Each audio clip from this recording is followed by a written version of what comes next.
السلام علیکم دوستو، امید ہے آپ سب بخیر ہوں گے۔ امید ہے آپ سب کے ایگزام کی تیاری بہت اچھے سے چل رہی ہوگی۔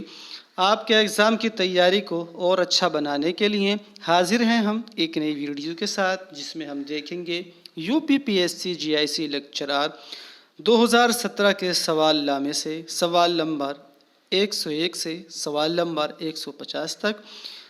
اس سے پہلے ویڈیو میں ہم 31 سے 100 تک دیکھ چکے ہیں، تو آئیے دوستو بلا کسی تاخیر کے ویڈیو شروع کرتے ہیں۔ ویڈیو شروع کرنے سے قبل ایک درخواست ہے کہ ہماری اس ویڈیو کو پورا دیکھیں، پسند آئے تو لائک کیجئے، شیئر کیجئے اور کمنٹس کر کے ہمیں بتائیے کہ ویڈیو آپ کو کیسی لگی۔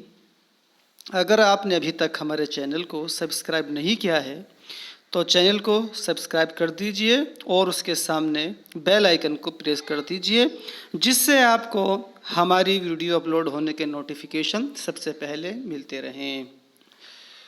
تو آئیے اس ویڈیو کو شروع کرتے ہیں۔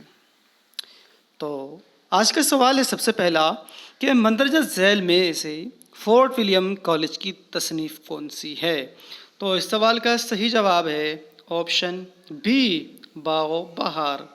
دوستو اب بات کرتے ہیں اس سوال سے جڑے سبھی فیکٹس کے بارے میں۔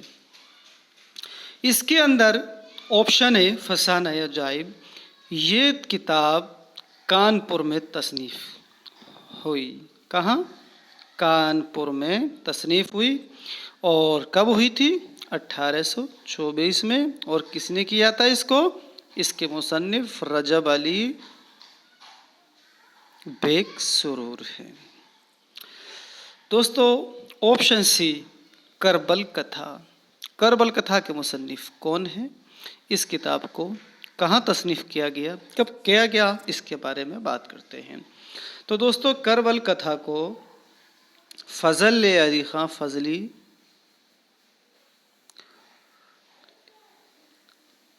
فضلی صاحب نے کربل کتھا کو 1732 عیسوی میں تصنیف کیا تھا۔ اور یہ کتاب کربل کتھا کس کے عہد میں تصنیف کی گئی؟ کئی بار یہ کوشچن پوچھا جا چکا ہے، تو بتاتے ہیں کہ کربل کتھا کو فضلی نے محمد شاہ کے عہد میں تصنیف کیا تھا۔ کربل کتھا کے اندر 12 مجلسیں ہیں جو رمضان کے 12 دنوں میں پڑھی جاتی ہیں۔ اب بات کرتے ہیں اس کے آپشن ڈی کی۔ تو دوستو آپشن ڈی صبرس کی تصنیف کب ہوئی؟ صبرس کی تصنیف 1635 عیسوی میں ہوئی تھی اور اس کے مصنف ملا وجہی ہیں۔ اور صبرس اردو ادب کی وہ پہلی داستان ہے جس کے اندر کسی مذہب کی بات نہیں کی گئی۔ داستان صبرس کو اردو کی پہلی نثری داستان تسلیم کیا جاتا ہے۔ اور صبرس کو ملا وجہی نے عبداللہ قطب شاہ کے عہد میں تصنیف کیا تھا۔ کس کے عہد میں؟ عبداللہ قطب شاہ۔ تو ٹھیک ہے دوستو، اس سوال سے جڑے سبھی فیکٹس آپ کے سامنے میں نے کلیئر کیے۔ اگلا سوال دیکھتے ہیں۔ اگلا سوال کیا ہے؟ فورٹ ولیم کالج کس سن میں قائم ہوا؟ تو اس کا صحیح جواب ہے آپشن اے۔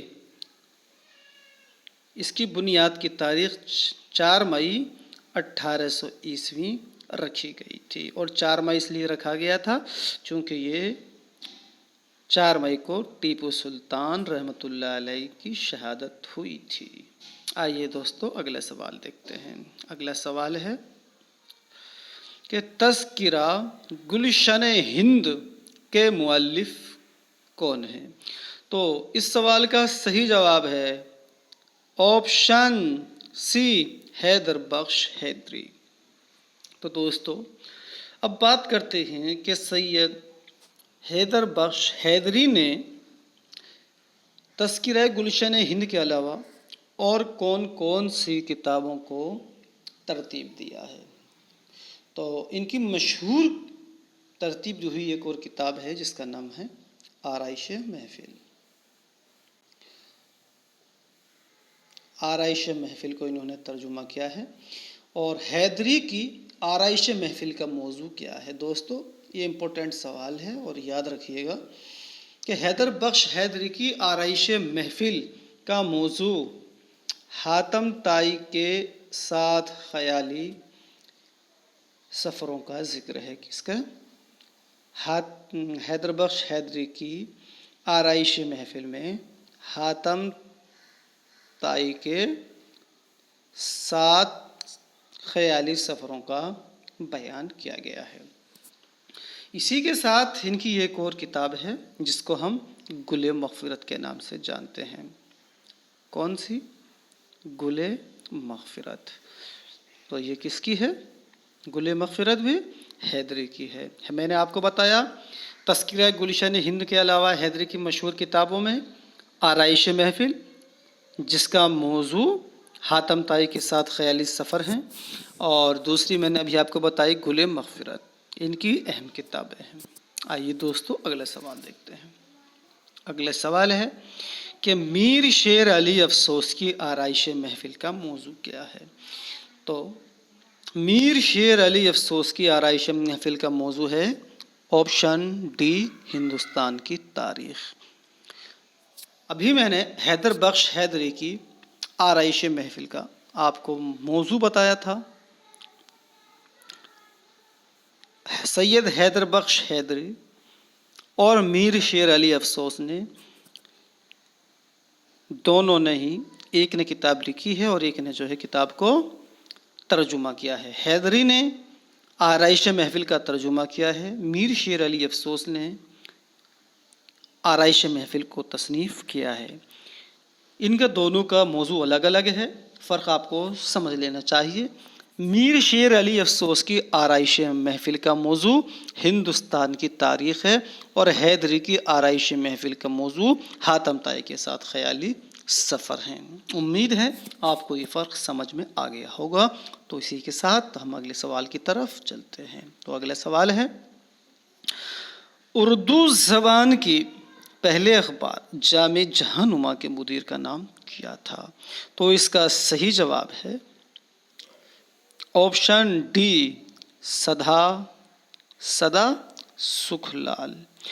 اردو کے پہلے اخبار جامع جہاں نما کے پہلے مدیر، پہلے ایڈیٹر سدا سکھ لال تھے۔ اب دوستو بات کرتے ہیں کہ اردو کا پہلا اخبار جامع جہاں نما کب نکلا، کہاں سے نکلا اور کس نے جاری کیا تھا؟ تو دوستو اس اخبار جامع جہاں نما کو 27 مارچ 1822 عیسوی میں کلکتہ سے جاری کیا گیا۔ کہاں سے؟ کلکتہ سے۔ کب کیا گیا؟ 27 مارچ 1822 میں کلکتہ سے جاری کیا گیا۔ اور کس نے اس کو جاری کیا تھا یہ بھی ابھی آپ کے سامنے بتاتے ہیں۔ تو اس کو ہری ہر دت نے جاری کیا۔ اردو کے پہلے اخبار جامع جہاں نما کو ہری ہر دت نے 27 مارچ 1822 میں کلکتہ سے جاری کیا، اور اس کے پہلے مدیر سدا سکھ لال تھے۔ امید ہے اس سے جڑے سبھی فیکٹس آپ کے سمجھ میں آ گئے ہوں گے۔ اب اگلا سوال ہم دیکھتے ہیں۔ دوستو ہمارا اگلا سوال ہے، مولانا ظفر علی خان نے زمیندار کہاں سے شائع کیا تھا؟ تو اس کا صحیح جواب ہے آپشن سی، لاہور سے۔ دوستو لاہور سے زمیندار کو مولانا ظفر علی خان نے کس سن میں جاری کیا تھا؟ تو اس اخبار کو 1920 عیسوی میں جاری کیا گیا تھا۔ 1920 کے آس پاس یہ اخبار زمیندار جاری ہوا تھا۔ آئیے اگلا سوال دیکھتے ہیں۔ اگلا سوال ہے، مولانا ابوالکلام آزاد کا تعلق کس اخبار سے تھا؟ تو دوستو اس سوال کا صحیح جواب ہے آپشن سی، الہلال۔ الہلال مولانا آزاد نے کب جاری کیا تھا؟ تو اس اخبار کو 1912 عیسوی میں جاری کیا تھا، اور کہاں سے جاری کیا تھا؟ کلکتہ سے ہی جاری کیا تھا یہ اخبار بھی مولانا نے، الہلال۔ دوستو اب اس سے جڑے سبھی فیکٹس دیکھتے ہیں جو اس سوال میں بنتے ہیں۔ تو آپشن اے زمیندار کے بارے میں ابھی یہاں پر ہم بتا چکے ہیں۔ اب اردو معلّہ دیکھتے ہیں۔ رسالہ اردو معلّہ حضرت صاحب نے جاری کیا تھا، اور صدق جدید یعنی کہ اس کا آپشن ڈی مولانا عبد الماجد دریابادی نے جاری کیا تھا۔ عبد الماجد دریابادی، انہوں نے کون سا اخبار جاری کیا تھا؟ صدق جدید۔ ٹھیک ہے دوستو، آپ کو یہ باتیں سمجھ آئی ہوں گی۔ آئیے اگلا سوال دیکھتے ہیں۔ اگلا سوال ہمارا کیا ہے؟ اگلا سوال ہے دریائے لطافت کس نوعیت کی کتاب ہے؟ آپشن ڈی اس کا صحیح جواب ہوتا ہے اردو قواعد ہیں، اور یہ کس زبان میں ہے؟ فارسی زبان میں ہے۔ دریائے لطافت کے اندر اردو قواعد کا بیان ہے فارسی زبان میں۔ اب بات کرتے ہیں اس سے جڑے فیکٹس کے بارے میں۔ تو سب سے پہلے سوال ہوتا ہے کہ دریائے لطافت کس کی کتاب ہے؟ تو دوستو یہ کتاب انشاء اللہ خان انشا کی ہے۔ کس کی؟ انشاء اللہ خان انشا۔ انشاء اللہ خان انشا کی ایک مشہور داستان بھی ہے جس کو ہم رانی کیتکی کے نام سے جانتے ہیں۔ رانی کیتکی کی کہانی کے نام سے ہم جانتے ہیں۔ اب تھوڑا سا بات کرتے ہیں دریائے لطافت کے بارے میں۔ تو دوستو دریائے لطافت کس سن میں اس کی اشاعت ہوئی؟ تو دوستو دریائے لطافت کو 1808 میں شائع کیا گیا تھا۔ اس کتاب کے 2 حصے ہیں، اور اس کتاب کے اندر ایک صدف اور 7 جزیرے شامل ہیں۔ 7 جزیرے۔ اگر ہم کہیں کہ یہ کتاب دریائے لطافت ایک صدف اور 7 جزیروں پر مشتمل ہے۔ اس کتاب کے 2 حصے ہیں۔ اس کتاب کو 1808 میں شائع کیا گیا، اور یہ کتاب انشاء اللہ خان انشا کی ہے۔ دریائے لطافت کے اندر اردو قواعد فارسی زبان میں بیان کیے گئے ہیں۔ اسی کے ساتھ اگلا سوال دیکھتے ہیں ہم۔ اگلا سوال ہے کہ رومے ہے رخش عمر کہاں دیکھی تھمے، نہات باغ پر ہے نہ پاہے رکاب میں۔ اس شعر میں استعمال صنعت کا نام کیا ہے؟ تو دوستو اس سوال کا صحیح جواب ہے آپشن اے امراۃ النظیر۔ دوستو یہ جو شعر اس میں دیا ہے، رومے ہے رخش عمر کہاں دیکھیے تھمے، نے ہاتھ باغ پر ہے نہ پاہے رکاب میں، یہ کس کا ہے؟ تو دوستو یہ شعر غالب کا ہے۔ اب بات کرتے ہیں کہ اس کے اندر کیا کیا فیکٹس بن سکتے ہیں۔ تو اس شعر میں جو صنعت استعمال ہے وہ کیا ہے؟ وہ امراۃ النظیر ہے۔ اب دیکھتے ہیں آپشن بھی حسن تعلیل۔ حسن تعلیل کیا ہوتا ہے؟ یہ ایک ایسی صنعت ہے جس کے اندر کسی شعر یا کلام میں کسی چیز کی کوئی ایسی وجہ بیان کی جاتی ہے جو حقیقی نہیں ہوتی ہے، لیکن اس کے استعمال سے اس کلام کا، اس شعر کا حسن بڑھ جاتا ہے، لیکن وہ حقیقت میں نہیں ہوتی ہے، تو وہاں حسن تعلیل ہوتی ہے۔ اب اس کی مثال اسی سوال نامے میں سوال نمبر 111 پر ہے، جس میں کہا گیا ہے سب کہاں کچھ لالہ و گل میں نمایاں ہو گئیں، خاک میں کیا صورتیں ہوں گی کہ پنہاں ہو گئیں۔ اس کے اندر صنعت حسن تعلیل ہے۔ اب بات کرتے ہیں آپشن سی کی تضاد۔ دوستو تضاد وہ صنعت ہوتی ہے جس میں کسی شعر کے اندر مقابل الفاظ کا استعمال کیا جاتا ہے جو ایک دوسرے کی ضد ہوتے ہیں۔ اب بات کرتے ہیں آپشن ڈی کی صنعت تلمیح۔ کسی شعر کے اندر کسی تاریخی واقعے یا قصے کی طرف اشارہ کرنا صنعت تلمیح کہلاتا ہے، جیسے آگ ہے، اولاد ابراہیم ہے، یا پھر کسی کا امتحان مقصود ہے۔ اسی طرح سے ایک اور شعر ہے، کیا ضروری ہے سب کو ملے ایک سا جواب، آؤ نہ ہم بھی سیر کریں کوہ طور کی۔ تو یہ آپ کی سمجھ میں سب آ گیا ہوگا۔ آئیے اگلا سوال دیکھتے ہیں۔ اگلا سوال ہے ہستی اپنی حباب کی سی ہے، یہ نمائش سراب کی سی ہے۔ اس میں پوچھا گیا ہے کہ اس میں ہستی کو کس چیز سے تشبیہ دی گئی ہے؟ تو دوستو اس سوال کا صحیح جواب ہے آپشن سی، حباب۔ تو ہستی کو حباب سے تشبیہ دی گئی ہے۔ دوستو اب بات کرتے ہیں کہ تشبیہ ہوتی کیا ہے۔ تو دوستو کسی شعر میں کسی ایک چیز کو دوسری چیز کی طرح کسی خوبی کی وجہ سے بتانا تشبیہ کہلاتا ہے۔ کیا؟ کسی ایک چیز کو کسی خوبی یا خاص وصف کی وجہ سے دوسری چیز کی طرح بتانا کیا کہلاتا ہے؟ دوسری چیز کی طرح بتانا تشبیہ کہلاتا ہے۔ کیا کہلاتا ہے؟ تشبیہ۔ اب تشبیہ کے اندر کیا کیا ہوتا ہے؟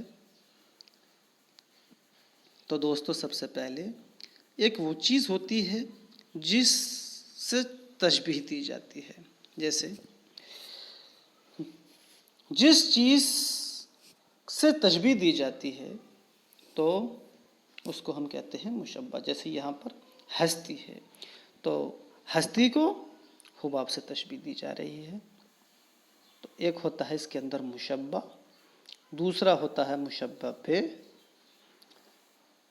یعنی کہ جس چیز سے دی جا رہی ہے مشبہ، جس چیز کو دی جا رہی ہے مشبہ، وہ جس کو تشبیہ دی جاتی ہے، جس کو تشبیہ دی جاتی ہے اس کو مشبہ، اور جس چیز سے دی جاتی ہے۔ ابھی جیسے میں نے آپ کو بتایا کہ اس کے اندر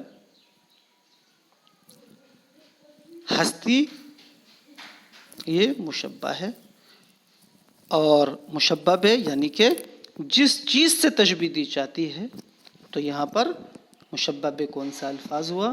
مشبہ بے یہ ہو گیا حباب۔ یہ چیز سمجھ میں آئی؟ اب بات کرتے ہیں کہ اور اس کے اندر تشبیہ کے اندر کیا ہوتا ہے۔ تو ایک ہوتا ہے وجہ تشبیہ، کہ کس وجہ سے تشبیہ دی جا رہی ہے، وجہ تشبیہ اور حروف تشبیہ۔ حروف تشبیہ، حروف تشبیہ کون کون سے ہوتے ہیں یہ معلوم ہونا چاہیے۔ تو دوستو حروف تشبیہ ہوتے ہیں گویا، مانند، کی طرح وغیرہ، یہ سب الفاظ حروف تشبیہ ہیں۔ تو آئیے دوستو اگلا سوال دیکھتے ہیں۔ اگلا سوال ہے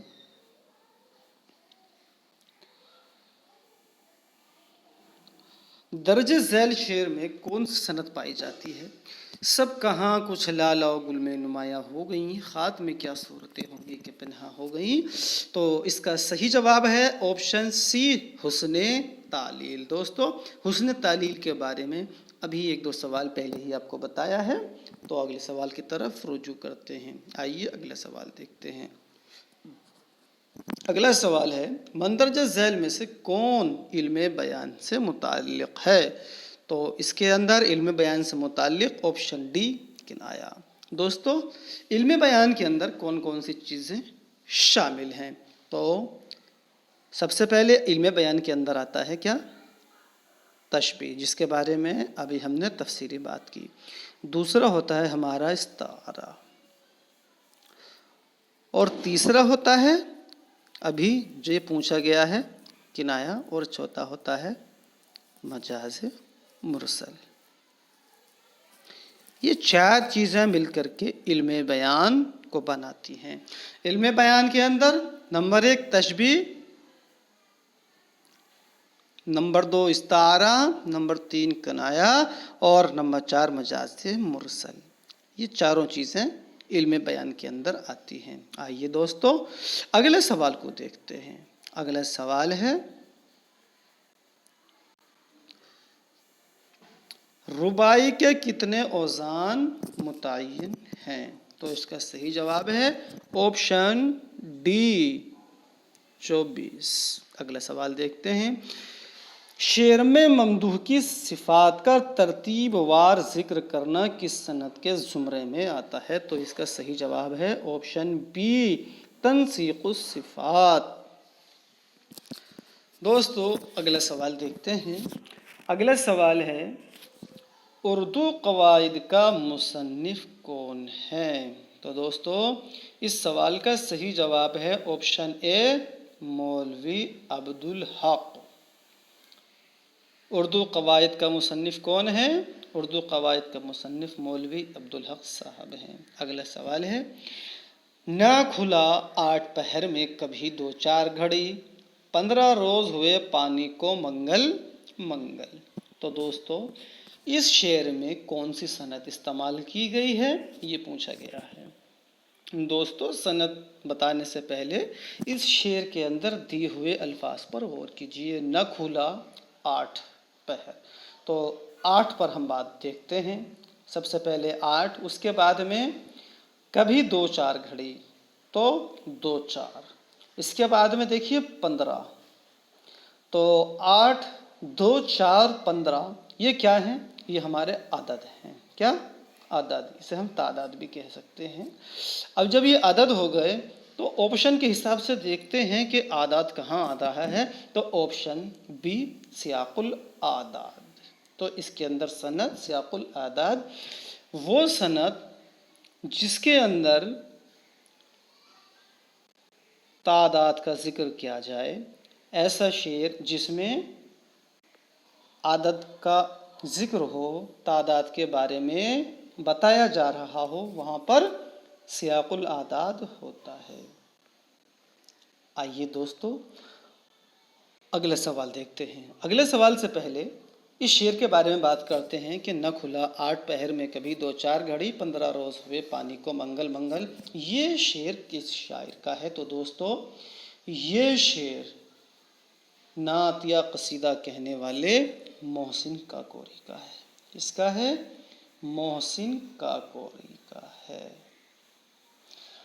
دوستو اب یہ بھی معلوم ہونا چاہیے کہ یہ شعر کون سے قصیدے سے ماخوذ ہے۔ تو دوستو یہ شعر مدیح خیر المرسلین قصیدے سے ماخوذ ہے، اور جس کا ایک اور مشہور شعر اکثر ایگزام میں آتا ہے، وہ کون سا ہے؟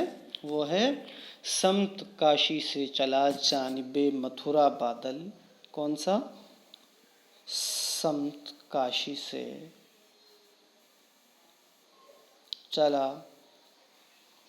جانب متھرا بادل۔ اس کا مصرع ثانی ہے، برق کے کاندھے پہ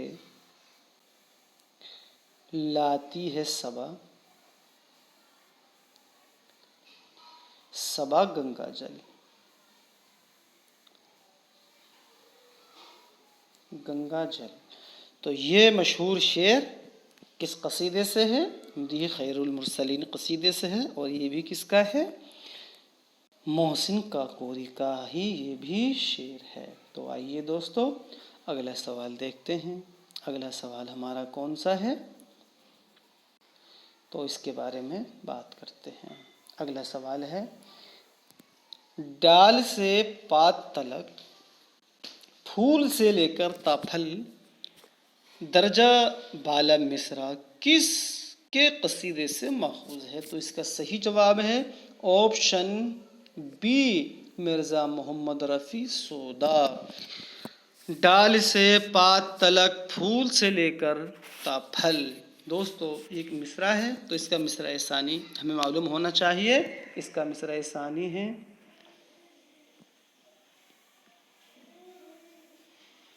واسطے خلاتے نو روز کے ہر باغ، نو روز کے ہر باغ کے بیچ۔ ڈال سے پات تلک، پھول سے لے کر تافل، اس کا مصرع ثانی واسطے خلت نوروز کے ہر باغ کے بیچ.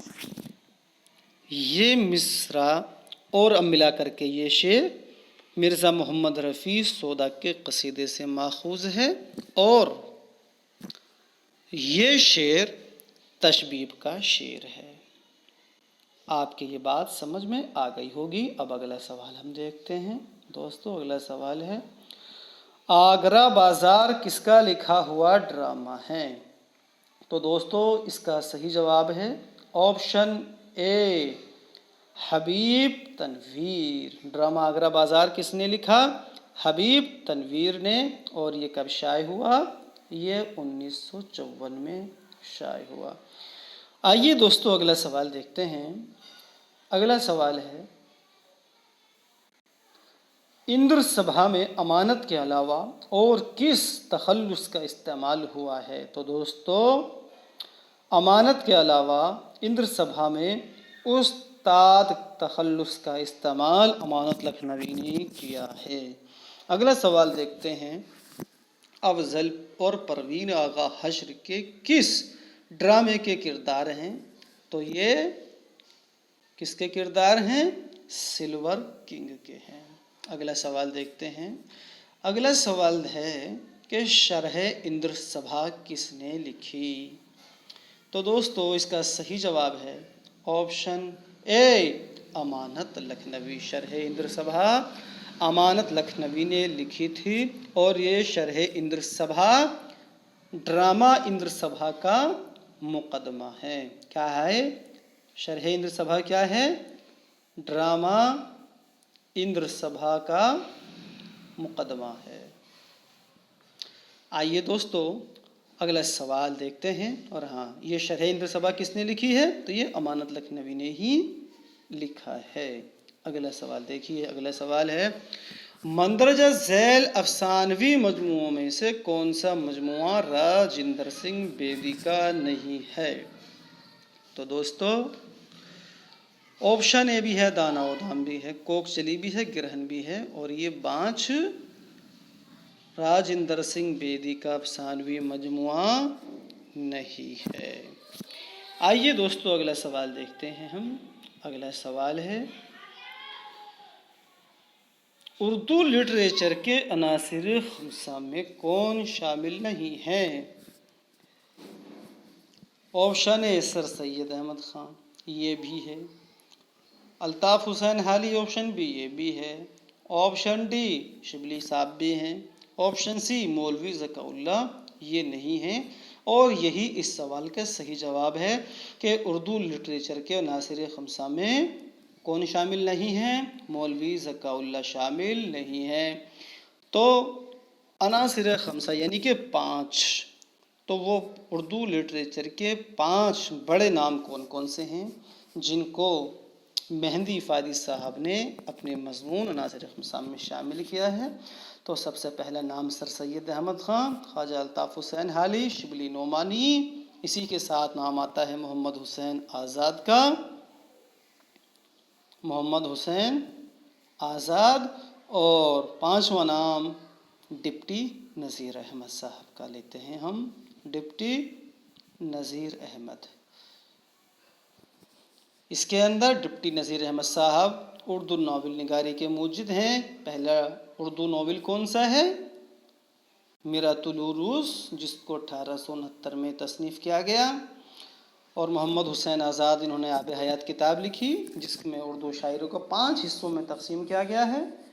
تو اردو لٹریچر کے عناصر خمسہ میں نے آپ کو بتایا کہ سر سید احمد خان، خواجہ الطاف حسین حالی، شبلی نعمانی، محمد حسین آزاد اور ڈپٹی نذیر احمد شامل ہیں. اور اردو لٹریچر کے عناصر خمسہ یہ مضمون کس نے لکھا ہے؟ تو یہ مضمون مہدی افادی نے لکھا. کس نے؟ مہدی افادی. آئیے دوستو اگلا سوال دیکھتے ہیں. اگلا سوال ہے کہ غبار خاطر کے خطوط کس کے نام لکھے گئے ہیں؟ تو اس کا صحیح جواب ہے آپشن سی، حبیب الرحمن خان شیروانی. اور یہ کہ خطوط سب سے پہلے کب شائع ہوئے تھے؟ تو یہ 1946 عیسوی میں شائع ہوئے تھے۔ آئیے اگلا سوال دیکھتے ہیں۔ اگلا سوال ہے کہ چارپائی اور کلچر کس کی تخلیق ہے؟ تو اس کا صحیح جواب ہے دوستو آپشن اے مشتاق احمد یوسفی۔ اگلا سوال دیکھتے ہیں۔ اگلا سوال ہے سویرے جو کل آنکھ میری کھلی کس کی تخلیق ہے؟ تو دوستو اس کا صحیح جواب ہے پطرس بخاری۔ دوستو اب بات کرتے ہیں پطرس بخاری کی۔ تو پطرس بخاری کی پیدائش 1898 عیسوی میں پشاور میں ہوئی اور ان کا انتقال 1958 میں 1958 میں نیو یارک میں ہوا تھا۔ New York. دوستو اس میں یاد رکھنے کی بات یہ ہے کہ آپ کو پطرس بخاری کا مقام وفات یاد رکھنا ہے، چونکہ ان کی وفات بیرون ملک ہوئی تھی، تو امریکہ کے نیو یارک شہر میں پطرس بخاری کی وفات ہوئی تھی۔ آئیے دوستو اگلا سوال دیکھتے ہیں۔ اگلا سوال ہے کہ مندرجہ ذیل میں سے کون سی ترتیب غلط ہے؟ تنقیدی اشارے۔ آلہ مسرور کی کتاب ہے، ٹھیک ہے۔ مبادیات تنقید محی الدین قادری زور۔ مبادیات تنقید تو محی الدین قادری زور کی نہیں ہے۔ اگلا دیکھتے ہیں کہ اردو تنقید کا ارتقاء عبادت بریلوی، ٹھیک ہے۔ اردو شاعری پر ایک نظر کلیم الدین احمد صاحب، بالکل ٹھیک ہے۔ اور تنقیدی شاعری بھی ٹھیک ہے۔ تو مبادیات تنقید محی الدین قادری زور یہ غلط ہے، تو اس کا صحیح جواب ہو گیا آپشن بی کہ مندرجہ ذیل میں سے کون سے ترتیب غلط ہے، تو اس کا صحیح جواب ہو گیا مبادیات تنقید۔ دوستو جب یہ معلوم ہو گیا کہ مبادیات تنقید محی الدین قادری زور کی کتاب نہیں ہے تو یہ کس کی ہے؟ تو مبادیات تنقید خلیل الرب کی کتاب ہے۔ کس کی؟ خلیل الرب کی تصنیف ہے مبادیات تنقید۔ آئیے دوستو اگلا سوال دیکھتے ہیں۔ اگلا سوال ہے کہ مندرجہ ذیل میں سے کون سا مضمون محمد حسین آزاد کا تحریر کرتا ہے؟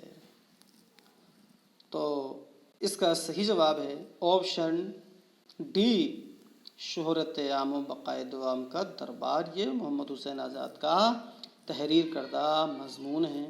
اب دوستو بات کرتے ہیں اس کے اندر دیے ہوئے 3 اور آپشن کی، وہ کس کے ہیں۔ عجائبات فرنگ، یہ کیا ہے؟ یہ اردو کا پہلا سفر نامہ ہے۔ کیا ہے یہ؟ اردو کا پہلا سفر نامہ۔ کون سا ہے؟ عجائبات فرنگ۔ یہ کب لکھا گیا؟ تو یہ 1847 عیسوی میں لکھا گیا عجائبات فرنگ۔ کس نے لکھا تھا عجائبات فرنگ کو؟ تو دوستو عجائبات فرنگ کو یوسف خان کمبل پوش نے تصنیف کیا تھا۔ کس نے؟ یوسف خان کمبل پوش۔ اور اس سفر نامے عجائبات فرنگ کے اندر سفر انگلستان کی رودات بیان کی گئی ہے۔ اب بات کرتے ہیں آپشن بی چڑا چڑے کی کہانی۔ اس کو کس نے لکھا ہے؟ تو دوستو چڑا چڑے کی کہانی کو مولانا ابوالکلام آزاد نے لکھا۔ کس نے؟ مولانا ابوالکلام آزاد۔ ابوالکلام آزاد صاحب نے۔ اور کس کے اندر لکھا ہے؟ یہ جو غبار خاطر کے نام سے خطوط ہیں اسی میں ان کا یہ مضمون چڑا چڑے کی کہانی شامل ہے۔ تو اگر ہم بات کریں کہ ہندوستان کا پہلا وزیر تعلیم کون تھا تو اس کا صحیح جواب بنتا ہے مولانا ابوالکلام آزاد۔ اس میں دیا گیا آپشن سی اردو نثر کے عناصر خمسہ کس کا مضمون ہے؟ تو اس کے بارے میں نے ابھی بتایا تھا کہ یہ مہندی افادی کا مضمون ہے۔ کس کا؟ مہندی افادی کا۔ اور کون کون سے اردو نثر کے عناصر خمسہ میں شامل ہیں یہ بھی ہم نے آپ کو بتایا تھا۔ تو دوستو اب ہم اپنے اگلے سوال کی طرف چلتے ہیں۔ تو اگلا سوال ہے سوال نمبر 129۔ اردو میں تنقید کا وجود محض فارسی ہے، یہ کس کا قول ہے؟ دوستو اس کا صحیح جواب ہے آپشن سی کلیم الدین احمد کا۔ اب دوستو بات کرتے ہیں کہ کلیم الدین احمد نے یہ قول کون سی کتاب میں قلم بند کیا ہے کہ اردو میں تنقید کا وجود محض فرضی ہے؟ تو اس کا صحیح جواب ہے کہ کس کتاب میں شامل ہے، تو وہ ہے اردو تنقید پر ایک نظر۔ اردو تنقید پر ایک نظر۔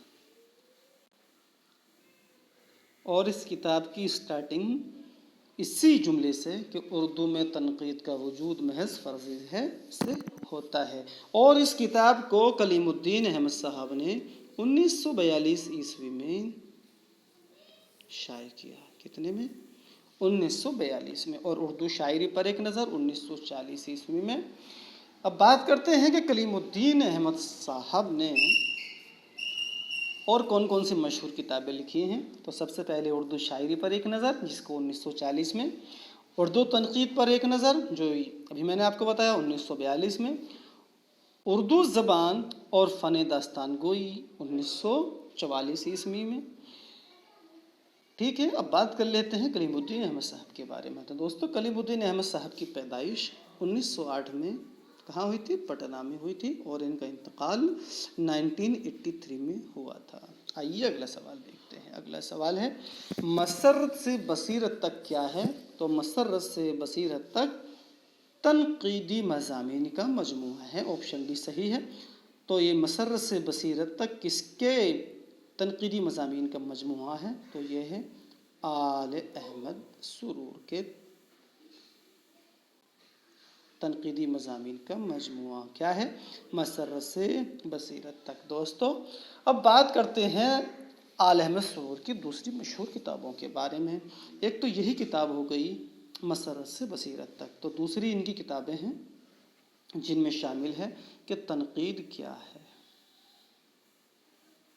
تنقید کیا ہے؟ نئے اور پرانے چراغ، بہت مشہور کتاب ہے ان کی، کئی ایگزام میں پوچھی جا چکی ہے۔ نئے اور پرانے چراغ، اور نظر اور نظریہ، نظر اور نظریہ، یہ بھی ان کی کتاب ہے۔ ایک اور مشہور کتاب ہے ان کی، کون سی؟ ادب اور نظریہ۔ ادب اور نظریہ۔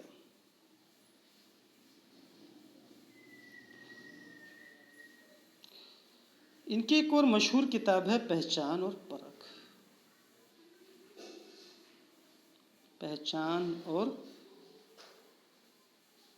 پرکھ۔ اب بات کرتے ہیں دوستو آل احمد سرور کی سن ولادت اور سن وفات کے بارے میں۔ تو دوستو، آل احمد سرور کی ولادت 1912 عیسوی میں بدایوں میں ہوئی۔ 1912 بدایوں، اور ان کی وفات 2002 عیسوی میں علی گڑھ میں ہوئی۔ کہاں؟ علی گڑھ میں۔ دوستو، آج کل علی گڑھ کا نام بدلنے کی بڑی چرچا چل رہی ہے، سنا ہے اس کو ہری گڑھ کرنے چاہ رہی ہے موجودہ حکومت۔ ٹھیک ہے، اگلا سوال دیکھتے ہیں۔ اگلا سوال ہے کہ آب حیات کا موضوع کیا ہے؟ تو اس کا صحیح جواب ہے آپشن ڈی، اردو شاعروں کا تذکرہ و تاریخ۔ دوستو، یہ معلوم ہونا چاہیے کہ آب حیات کس کی کتاب ہے؟ تو آب حیات محمد حسین آزاد کی کتاب ہے۔ اس کے بارے میں ہم پچھلی ویڈیو میں بہت اچھے سے آپ کو بتا چکے ہیں، لیکن سرسری طور پر یہاں بھی بتا دیتے ہیں کہ آب حیات کو محمد حسین آزاد نے 5 حصوں میں تقسیم کیا ہے۔ 5 حصوں میں تقسیم کیا ہے، اور 5 حصوں میں کل ملا کر کے 29 شعراء کا ذکر کیا ہے، اور جس میں میر تقی میر کا ذکر تیسرے دور میں کیا گیا ہے۔ اگلے سوال دیکھتے ہیں دوستو۔ اگلا سوال ہے کہ اشتر و سوزن کے مصنف کون ہیں؟ تو اس کا صحیح جواب ہے قاضی عبدالودود۔ آپشن سی، اشتر و سوزن کا مصنف قاضی عبدالودود ہیں۔ اب دوستو، بات کرتے ہیں کہ اشتر و سوزن کیا ہے، کس طرح کی یہ کتاب ہے۔ تو دوستو، یہ کتاب قاضی عبدالودود کے تفسیروں کا مجموعہ ہے۔ اشتر و سوزن تبصروں کا مجموعہ ہے۔ اب بات کرتے ہیں کہ ان کی اس کے علاوہ قاضی عبدالودود صاحب کی کون کون سی مشہور کتابیں ہیں. تو دوستو ان میں شامل ہے عیارستان، جہان غالب، قاضی عبدالودود کی کتابیں ہیں یہ، اور غالب بحیثیت محقق. اسی کے ساتھ ایک اور ان کی مشہور ترتیب دی ہوئی کتاب ہے، کون سی؟ دیوان جوش. دیوان جوشش یہ بھی کس کی کتاب ہے؟ یہ بھی قاضی عبدالودود صاحب کی کتاب ہے. دوستو بات کرتے ہیں کہ اور ان کی ایک آدھ مشہور کتاب کون سی ہے. تو دوستو وہ ہے عمدہ منتخبہ. یہ بھی قاضی عبدالودود صاحب کی ہی کتاب ہے. اب دوستو اگلے سوال کے بارے میں ہم بات کرتے ہیں. اگلا سوال ہے ہمارا کہ احوال و آثار کس کی تصنیف ہے. تو دوستو کتاب احوال و آثار، اس میں تھوڑا سا مسٹیک ہے اس سوال کے اندر. یہ پورا سوال بنتا ہے کہ غالب احوال و آثار. اس سوال کے حساب سے احوال و آثار سے قبل غالب لگانا ضروری تھا، کیونکہ غالب احوال و آثار کس کی تصنیف ہے. تو اس کا صحیح جواب آتا ہے آپشن سی، حنیف نقوی. تو حنیف نقوی کی کتاب غالب احوال و آثار ہے. اگر ہم بات کریں کہ احوال و آثار نام سے کس کی کتاب ہے، جو کہ آپشن میں جواب نہیں ہے، تو احوال و آثار کے نام سے ابن انشا کی کتاب ہے. احوال و آثار ابن انشا اور غالب احوال و آثار حنیف نقوی کی کتاب ہے. آئیے دوستو اگلا سوال دیکھتے ہیں. اگلا سوال ہے درج ذیل میں سے تقابلی تنقید کی باقاعدہ ابتدا کرنے والے ادیب کون ہیں. تو دوستو اس کا صحیح جواب آتا ہے آپشن اے، شبلی نعمانی. دوستو وہ کون سی کتاب ہے جس سے اردو ادب میں باقاعدہ تقابلی تنقید کا آغاز ہوتا ہے.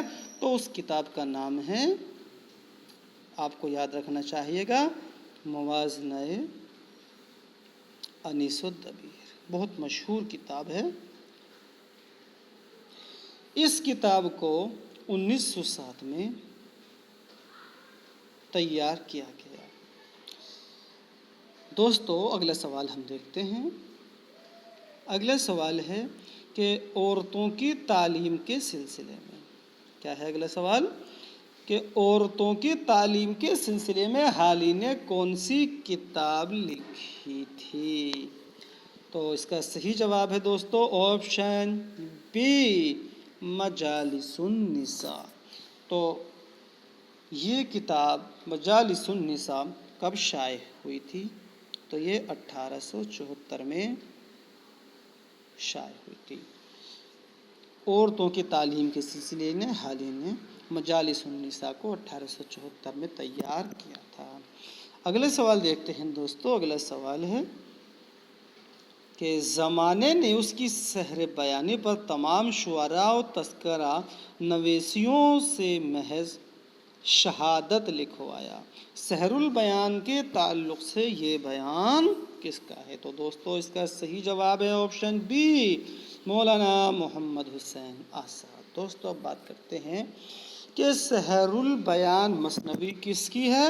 تو سحر البیان مثنوی میر حسن کی ہے.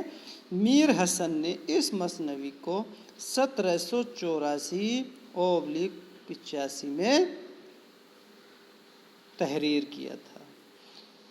یہ مثنوی سحر البیان اردو ادب کی آج تک کی سب سے مشہور و معروف مثنوی ہے. اس کے دو مشہور کرداروں میں بے نظیر بدر منیر اہم ہیں. نجم النساء بھی ایک اہم کردار ہے جو اس مثنوی میں جوگن بنتی ہے. اس کے علاوہ فیروز شاہ جو کہ جنوں کے بادشاہ کا بیٹا ہے، کالا دیو سفید دیو، اور حسن بائی جو کہ ایک طوائف ہے، یہ سب سحر البیان کے کردار ہیں. آئیے اگلا سوال دیکھتے ہیں. اگلا سوال ہے کہ شعر العجم کتنے حصوں پر مشتمل ہے. تو شعر العجم 5 حصوں پر مشتمل ہے۔ یہ سوال آپ سے اس طرح پوچھ سکتے ہیں کہ شعر العجم کی کل کتنی جلدیں ہیں؟ تو شعر العجم کی کل 5 جلدیں ہیں، اور شعر العجم کی جلد نمبر 4 میں شعر کے وجود سے بحث کی گئی ہے، اور شعر العجم کے اندر فارسی شاعری پر بات کی گئی ہے۔ اسی کے ساتھ اب ہم اگلا سوال دیکھتے ہیں دوستو۔ اگلا سوال ہے کہ نظیر کا وجود ہی اردو شاعری کی بے نظیر تنقید ہے، یہ قول کس کا ہے؟ تو دوستو یہ قول کلیم الدین احمد صاحب کا ہے۔ آئیے دوستو اگلا سوال دیکھتے ہیں۔ اگلا سوال ہے اگلا سوال کیا ہے کہ املا نامہ کس کی تصنیف ہے؟ املا نامہ کا مصنف کون ہے؟ تو اس کا صحیح جواب ہے دوستو رشید حسن خاں۔ املا نامہ رشید حسن خاں کی تصنیف ہے، اور اس کتاب کو کب تیار کیا گیا؟ تو دوستو املا نامہ 1972 کے آس پاس تصنیف ہوئی۔ اب بات کرتے ہیں دوستو کہ رشید حسن خاں نے اور کون کون سی مشہور کتابوں کو تحریر کیا؟ تو ان کتابوں میں مشہور کتابیں ہیں کہ تدوین،